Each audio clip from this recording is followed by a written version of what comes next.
Opnieuw is de explosie in Terneuzen het gesprek van de dag. De klap is mensen niet in de koude kleren gaan zitten. Nou, laat ik zo zeggen, ik sprak vanmorgen een van mijn collega's die heel nauw betrokken is bij de techniek. Die zei, ik heb vannacht echt slecht geslapen. En verder vandaag. Burgemeester geeft fietsles. En Van Hekken klaar voor vuurdoop.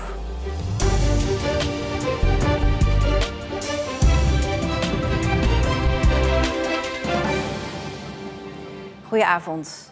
Mensen zijn nog steeds beduusd van de explosie gisteren in Terneuzen. En dat het een enorme klap was, blijkt wel uit het feit dat het opblazen van de middensluis zelfs op 150 kilometer afstand nog is geregistreerd door meetapparatuur van seismologen. Inmiddels is ook duidelijk voor hoeveel schade de explosie heeft gezorgd.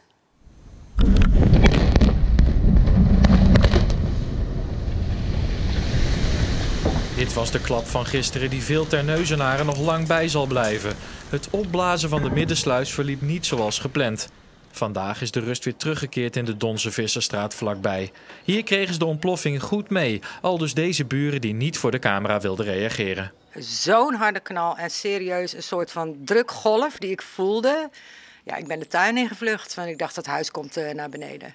Ik zat in het stadhuis, ik had daar een afspraak en ineens hoorde ik een geluid alsof er een trein onder het stadhuis doorreed. En ik zag het hele stadhuis schudden en iedereen schrok daar ook.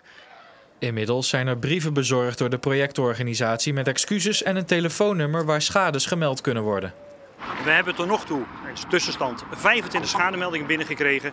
Die zijn bij het schadebureau gemeld en dat wordt nu afgehandeld. Dat het gisteren zo misging is de mensen die werken aan het project De Nieuwe Sluis niet in de koude kleren gaan zitten. Laat ik zo zeggen, ik sprak vanmorgen een van mijn collega's die heel nauw betrokken is bij de techniek. Die zei, ik heb vannacht echt slecht geslapen. En dat was mijn vraag, waarom dan? En zei eigenlijk, heb ik wel genoeg gedaan aan de voorkant om dit te voorkomen? Maar dat gaat onderzoek uitwijzen, neem ik aan. En dat moet juist, dat zijn ingrediënten voor het onderzoek.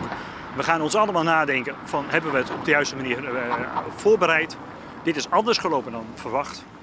Dus we zullen dit moeten bekijken. We gaan naar verslaggever Niels Schuurbiers in Terneuzen. Ja, Niels, voor we daarover verder praten. Zelfs in de Ardennen zijn de trillingen gemeten van die ontploffing. Vertel. Ja, dat de ontploffing hier in de omgeving te voelen was, dat is inmiddels wel duidelijk. Maar dat die trillingen veel verder gingen dan iedereen had gedacht, dat weten we vandaag. De Seismologische Dienst van België heeft trillingen waargenomen in de Ardennen, 150 kilometer verderop. Dus die explosie is heel ver gekomen en ook het KNMI heeft hem waargenomen op een meetstation in Limburg. Ja, nou zou dus over een paar weken eigenlijk het tweede deel van die oude sluis gesloopt worden, de andere damwand. Gaan ze dat anders doen dan dat van gisteren? Ik denk dat we wel met zekerheid kunnen zeggen dat ze dat anders gaan doen. Maar hoe ze dat anders gaan doen, ja, dat zal moeten blijken. Want dat onderzoek, wat er gisteren dus precies is misgegaan, dat loopt nog. De ontploffing in april gaat vooralsnog door. En ze hopen dan ook de resultaten voor die tijd te hebben, zodat ze wat aanpassingen kunnen doen, zodat ze gisteren niet nog een keer herhalen. Dankjewel, Niels. Prima provincie om in te wonen. Je kunt hier goed leven. Dat blijkt volgens onderzoekers uit het rapport Leven in Zeeland 2021... dat vanmiddag in het provinciehuis is gepresenteerd. Wat we zien is dat inwoners heel erg tevreden zijn over de ervaren kwaliteit van leven in onze provincie. Hoe zie je dat? Hè? We hebben gekeken van, zijn mensen, hoe tevreden zijn ze over hun eigen leven, maar hoe tevreden zijn ze ook over de Zeeuwse samenleving. En wat je daaruit ziet is dat 9 op de 10 inwoners erg tevreden is over de samenleving en ook over het eigen leven. Toch zijn er ook kritiekpunten. Het is lastig dat we voor veel dingen ver moeten rijden en we klagen over onze gezondheid. Maar er staat tegenover dat er weinig misdaad en werkloosheid is. Een fietser is vanmorgen zwaar gewond geraakt in Noord-Gouwen na een aanrijding met een tractor. Het slachtoffer is met spoed naar het ziekenhuis gebracht. Verkeersspecialisten van de politie onderzoeken wat er precies gebeurd is op de donkere weg. Volgens HV Zeeland is het slachtoffer een bejaarde man. Burgemeester Rob van der Zwaag van Veren heeft spontaan fietsles gegeven aan Oekraïense vluchtelingen. Van der Zwaag ging bij ze op bezoek in hotel Woestduin in Westkapelle. Dat staat al een tijd leeg en is nu een opvangplek voor zo'n 20 vluchtelingen.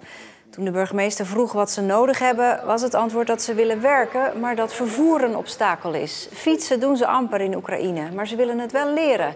En dat liet Van der Zwaag zich geen 2 keer zeggen. Yes, this one in the front. Ja,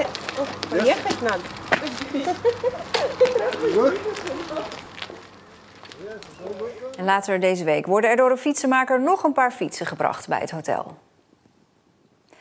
Jan-Paul van Hekken uit Arnemuiden is klaar voor zijn vuurdoop. Morgen kan hij zijn debuut maken in het Nederlands elftal in Jong Oranje. De 21-jarige verdediger was deze week volop aan het trainen in Zeist om zich met Jong Oranje voor te bereiden op het kwalificatieduel voor het EK. Nu ben jij al een tijdje aan het werken bij Jong Oranje. De vorige eeuw, kun je die nog herinneren? Ik denk Van Drongelen. Ja, precies. Nou ja. Eén keer goed. ja. Ook een onverstoorbare verdediger wat dat betreft. Het zijn mooie woorden van bondscoach Erwin van der Looy. Na Rick van Drongelen uit Axel zit er met Jan-Paul van Hekken uit Arnemuiden weer een Zeeuw in de selectie van Jong Oranje. De nieuwkomer meldde zich dinsdag voor het eerst in Zeist. Ja, sowieso dat ik hier ben is natuurlijk een trots gevoel. Dat je zegt dat je met je leeftijdsgenoten de beste van het land, dat je daarmee samen mag komen en dan 2 wedstrijden mag spelen. En je kijkt naar uit. Nee, ook gewoon wat niveau is en hoe al die jongens zijn en wat je zelf kan doen. Dus nee, ik ben benieuwd. Van Hekken meldt zich bij Jong Oranje als vaste basisspeler van Blackburn Rovers. Bij de club, die speelt op het 2e niveau in Engeland, miste hij dit kalenderjaar nog geen enkele wedstrijd. Ja, het is wel even fijn, gewoon even naar een andere omgeving toe, weet je wel. Dat is ook wel een keer lekker. En natuurlijk Blackburn, nu weet je wel hoe en wat. En dat is ook wel lekker. En nu is het ook weer mooi om weer een nieuwe uitdaging te hebben. Voor 10 dagen dan nu. Iets meer voetbal verdedigen, misschien van de oude stempel. Goed in de duels, agressief. Nou ja, zijn verbeterpunt ligt misschien af en toe in balbezit, in de passing. Terwijl in Nederland is het vaak andersom. Hè. We willen graag verdedigers die geweldig kunnen pasen. We vinden het verdedigen iets minder belangrijk regelmatig. Maar dat is natuurlijk niet zo. Ik zeg Virgil van Dijk, Jaap Stam, Matthijs de Ligt en nu Jan-Paul van Hekken. Dat is toch een mooi rijtje. Nee, zeker. Ja. Als kleine jongen, ik zei nog 4 jaar geleden, speel je nog bij de amateurs. En ik heb nooit gedacht dat je überhaupt profvoetbal gaat halen. En nu sta je bij Jong Oranje, dus dat is wel een moment om trots te zijn. Maar voetbal gaat ook weer snel door, dus dan moet je ook weer de knop omzetten en het hoogst haalbare eruit halen. Het hoogst haalbare, dat is voor Jong Oranje kwalificatie voor het Europees kampioenschap onder 21 jaar. Morgen speelt Jong Oranje met misschien wel Van Hekken in de basis in Sofia tegen Bulgarije. Bulgarije staat dan wat onder ons met minder punten, dus die moet je eigenlijk winnen. En dan heb je Zwitserland nummer 1 en wij eigenlijk hetzelfde, alleen met de wedstrijd minder. Dus als je die wint kom je natuurlijk in de top van de groep. Dan ga je rechtstreeks naar het EK, dus daar spelen we voor natuurlijk. Die Zeeuwen, daar kun je karakterologisch wel bouwen? Zeker, ja. Nou ja, ik ken natuurlijk Van Hekken nog niet zo persoonlijk, maar dat was met Van Drongelen zeker zo. Dus ik ga ervan uit dat die uit het goede hout gesneden zijn. Ja, en morgenavond is die wedstrijd dus tegen Bulgarije om 6:15. De wedstrijd is te zien bij ESPN. Het is vandaag precies 80 jaar geleden dat een groot deel van de Joodse gemeenschap uit Zeeland op transport werd gezet naar Amsterdam. Volgens de archieven zijn die dag 174 Joden weggevoerd. Vele van hen kwamen nooit meer terug. In Zierikzee werd daar vanmorgen bij stilgestaan bij het Joods monument. Kunstwerkjes van de kinderen van de Jena-plantschool in Zierikzee. De leerlingen zijn er elk jaar als op 24 maart een herdenking wordt gehouden bij het Joods monument aan de Grachtweg. De namen van de 22 Zierikzeese slachtoffers worden door hen voorgelezen. Isaac Abraham Wilkes, 38 jaar. Estella Lina Wilkes, Israëls, 36 jaar. De herdenking is dit jaar voor sommigen anders dan anders. Leven in vrijheid leek zo vanzelfsprekend, maar is dat nu niet meer? Er is oorlog. Ik word er ook heel angstig van, onzeker.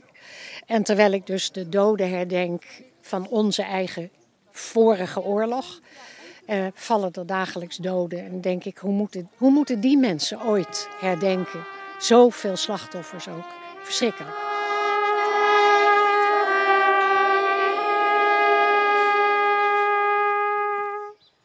Het transport naar Amsterdam ging per trein vanuit Vlissingen.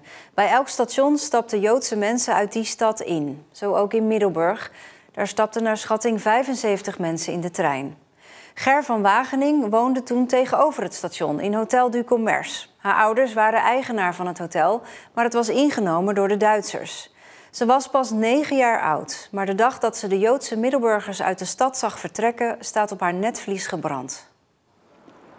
Het was een mooie zonnige voorjaarsochtend op 24 maart 1942. Ik stond hier op het hoekje. Ja? En de mensen kwamen dus hier uit, de hele Stationsstraat uit. De Duitse autoriteiten hebben ons bericht dat dinsdag 24 maart aanstaande de politie des voormiddags na 8 uur bij u thuis zal komen met het bevel uw woning te verlaten. En die dag kan ik me alleen maar herinneren dat er iets te doen was en dat ik buiten stond en dat ik dat aan zag komen. Over de kaaien en door de Stationsstraat in Middelburg trok een groep mannen, vrouwen en kinderen op weg naar het station.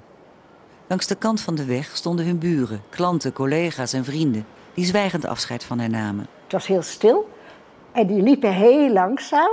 Een hele compacte groep was het. Ik kan het me niet herinneren dat er Duitse soldaten naast liepen of zo. Daar kan ik me niets van herinneren. Ik kan me alleen die hele compacte groep herinneren die heel langzaam van de brug afkwam en door de Stationsstraat kwam. En ik stond op het hoekje van het hotel, want daar woonden we dus toen. En ja, dan zag je ze langskomen. Het was heel eng. Dat kan ik me herinneren.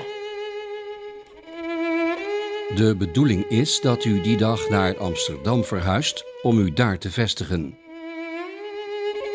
U moogt aan bagage zoveel medenemen als ieder gezinslid kan dragen. Het was beklemmend eigenlijk. Het was zo stil en die mensen die sloften eigenlijk maar zo. Zo van, ja, wat gaat er gebeuren met me? De dag later merkte je dus dat er zaken gesloten waren. Waar we boodschappen deden ook. Boasson en nog een paar anderen in de lange file. Die waren dan weg. Gesloten. Ja. Ik ben het nooit vergeten. Nee, iedere keer als we het erover hebben, dan komt het weer op je netvlies. Op het station in Middelburg herinnert deze plaquette aan de deportatie van alle Joodse Zeeuwen op 24 maart 1942. Het was opnieuw een warme, zonnige dag. Het werd 17 à 18 graden. Morgen meer van hetzelfde. Dat vinden we helemaal niet erg. En ook zaterdag nog zonnig. Daarna komt er wat bewolking bij, maar het blijft wel droog. En daarmee zijn we aan het einde van deze Zeeland Nu. Een hele fijne avond.